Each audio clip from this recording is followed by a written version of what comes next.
కాంగ్రెస్ మేనిఫెస్టోలో రైతులకు సంబంధించి వారు ఇచ్చినటువంటి హామీ ఏమన్నారు? ఇంకా డిసెంబర్ 9వ తారీఖు సోనియా గాంధీ గారి బర్త్డే, తెలంగాణ ఇచ్చిన తల్లి సోనియమ్మ పుట్టినరోజు డిసెంబర్ 9.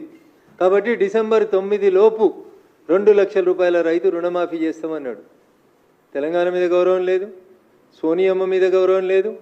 ఆఖరికి వాళ్ళు పెట్టుకున్న రైతు భరోసా పేరేంది? ఇందిరమ్మ రైతు భరోసా.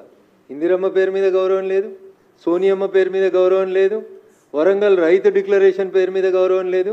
కాంగ్రెస్ పార్టీకి తాను ఇచ్చినటువంటి ఎన్నికల మేనిఫెస్టో మీద అంతకంటే గౌరవం లేదని చెప్పడానికి ఈ ఒక్క పేజీ చాలని నేను అనుకుంటా ఉన్నా. అందుకని ముఖ్యమంత్రి గారు ఆయన భాషలో చెప్పాలంటే పాలమూరు జిల్లాలో తొలుత అని చెప్తారు. ముఖ్యమంత్రి గారి భాషలోనే చెప్తా, నేను చెప్పింది కాదు. తొలుత ఆయన అన్నమాట. తొలుత అంటే ఫస్ట్ అని అర్థం. అట్లా పాలమూరుల భాషలో జర అదొక పదంగా టిపికల్గా వాడతారు దాన్ని.